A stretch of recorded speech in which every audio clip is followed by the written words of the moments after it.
the Holy Quran tells us that Hazrat Adam alayhi salam was sent out of the heaven for eating from the forbidden tree. Yes. Could Hazur please tell us whether this heaven was on this earth or elsewhere? It was on this earth and it remains on this earth even today. The fact is that heaven which has been described by the Holy Quran, that heaven is, in other words, Sharia, or the laws of Allah. Whoever breaks those laws eats from the forbidden tree. That is the symbolic message of that incident, that parable which has been disclosed, related in the Holy Quran. It's a symbolic language and not a real garden, and for that the Holy Quran itself furnishes proof. You don't have to help the Holy Quran in any way. You cannot, in fact. It's always the Holy Quran which independently helps itself and makes its meaning manifest and clear. The Holy Quran mentions two trees in other places. Kalimatun tayyib, masalu kalimatin tayyibatin ka shajaratin tayyibatin asluha sabitun wa farruha fis samai toti ukulaha min kulli hinin bi'izni rabbiha. That is a tree mentioned. And what is that tree? Kalima. Masalu kalimatin ka shajaratin. So it shows that that tree which was mentioned in reference to Hazrat Adam's Jannah, that was also a kalima from God. But kalimatin tayyibatin. And kalima also encompasses a wide field of meaning like human beings. Human beings are also kalima. Because Hazrat Isa is known to have been mentioned in the Holy Quran as kalimatullah. So he was not غلام in that sense. So kalima also applies to human beings. So Allah says there are two types of teachings and two types of human beings. Both are covered by this word. And they are like trees. Shajaratin tayyibatin is the tree, if you eat the fruit thereof, then you will rise to such heights that your roots would be firmly established, yet your branches would be talking with heaven. And they will receive their fruit from Allah. Whatever happens to the rest of the world, there will not be any autumn as far as this tree is concerned.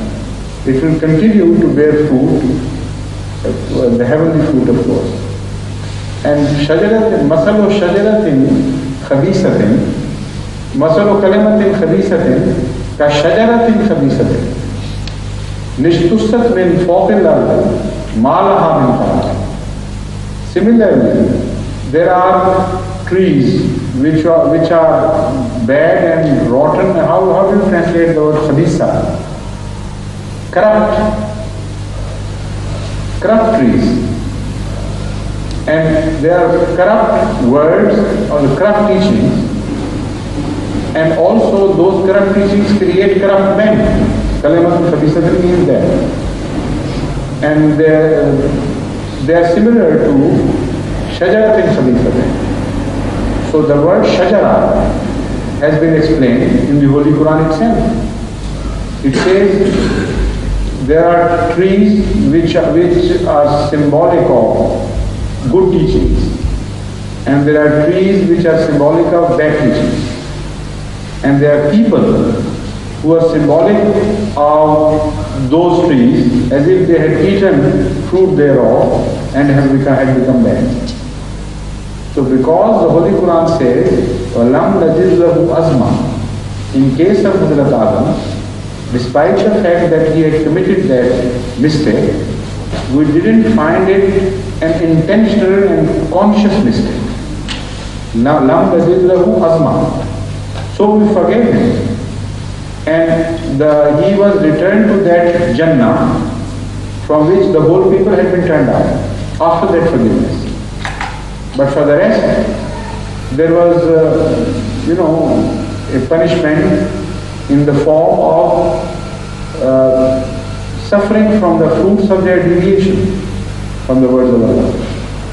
Now this is further proved by another verse from the Holy Quran, where the Holy Quran warns the followers of Hazrat Muhammad Mustafa sallallahu alaihi wasallam and tells them that look here, Shaitan should not play the same trick upon you as he played upon Adam and turned him out of Jannah.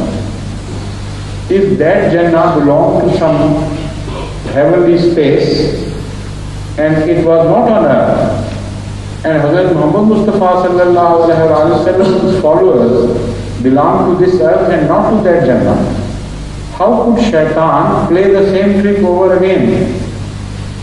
It was physically, mathematically impossible.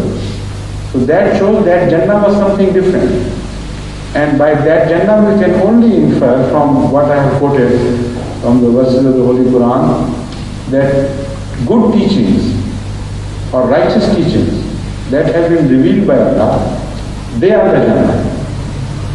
And the bad teachings or corrupt teachings which oppose such teachings are hell or earthly things where one is rejected and he becomes a man of the earth, we can say that, or man of profanity. So this is the meaning of that verse, which relates to Adam's story of Jannah and his people having been turned out of Jannah.